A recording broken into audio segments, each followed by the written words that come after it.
కేవలం 7,999K up to 10 kgs వరకు బరువు తగ్గి అధిక బరువు నుంచి వచ్చే ప్రధాన సమస్యలను దూరం చేసుకోండి. పెద్ది రిలీజ్ మరొకసారి వాయిదా పడుతుందా? సినిమా షూటింగ్ నాన్ స్టాప్ గా 2 యూనిట్స్ తో నడుస్తుందా? పోస్ట్ పోన్ వార్త చక్కర్లు కొడుతోంది ఈ టైంలో ఎందుకు? ఒకవైపు యుఎస్ ప్రీమియర్స్ కి బుకింగ్స్ ఓపెనింగ్ చేయడానికి రెడీ అవుతూ ఉంటే మరోవైపు వాయిదా పడుతుంది అన్న వార్త షాక్ ఇస్తోంది. ఇంతకీ పెద్ది విషయంలో ఏం జరుగుతోంది? పెద్ది రిలీజ్ కు ఇంకా 40 రోజులు కూడా లేదు. ఇంతవరకు షూటింగ్ పూర్తి కాలేదు. మరి ఏప్రిల్ 30న సినిమా వస్తుందా రాదా?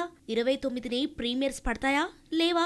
ఈ అనుమానం మెగా ఫ్యాన్స్ ను వెంటాడుతోంది. షూటింగ్ కు ఎప్పుడు గుమ్మడికాయ కొడతారు? పోస్ట్ ప్రొడక్షన్ ఎప్పటికి పూర్తవుతుంది? ఈ ప్రశ్నలకు సమాధానం దొరకటం లేదు. బుచ్చిబాబు తన గురువు సుకుమార్లా పెద్దిని చెక్కుతూనే ఉన్నాడు. 2 ఏళ్ల క్రితమే కథ రెడీ చేసుకున్నా స్పీడ్ గా షూటింగ్ చేయలేకపోయాడు. మార్చి 26నే రిలీజ్ అంటూ 10 నెలల క్రితమే ప్రకటించినా షూటింగ్ పూర్తి కాకపోవడంతో సినిమాను ఏప్రిల్ 30కు వాయిదా వేశారు.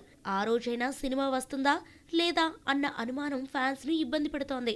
ఇక రిలీజ్ డేట్ ఏప్రిల్ 30న మిస్ కాకుండా మేకర్స్ అన్ని జాగ్రత్తలు తీసుకుంటున్నారు. బ్యాలెన్స్ షూట్ ఎక్కువే ఉండటంతో 2 యూనిట్స్ తో షూట్ చేస్తున్నారు. రామ్ చరణ్ నటిస్తున్న సీన్స్ ను బుచ్చిబాబు తీస్తుంటే హీరో లేని సన్నివేశాలను సెకండ్ యూనిట్ తో తీస్తున్నారట.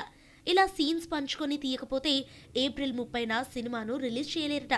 జాన్వీ కపూర్ పై 2 పాటలు, ఓ ఐటమ్ సాంగ్ తో పాటు 10 రోజులు షూటింగ్ బ్యాలెన్స్ ఉందని తెలిసింది. 40 రోజుల్లో ఇవన్నీ అనుకున్నట్టు తీయగలరా అన్న డౌట్ కూడా లేకపోలేదు. పోస్ట్ పోన్ వార్త చక్కర్లు కొడుతున్న 29నే యుఎస్ ప్రీమియర్స్ బుకింగ్స్ ఓపెన్ చేయడానికి సన్నాహాలు చేస్తున్నారు. రిలీజ్ పోస్ట్ పోన్ అయితే బుకింగ్స్ ఓపెన్ చేయరు. ఇలా పోస్ట్ పోన్ వార్తలు వచ్చిన ప్రతిసారి మేకర్స్ లేదంటూ అప్డేట్ ఇస్తారు. ఈసారి ఎలా స్పందిస్తారో చూద్దాం.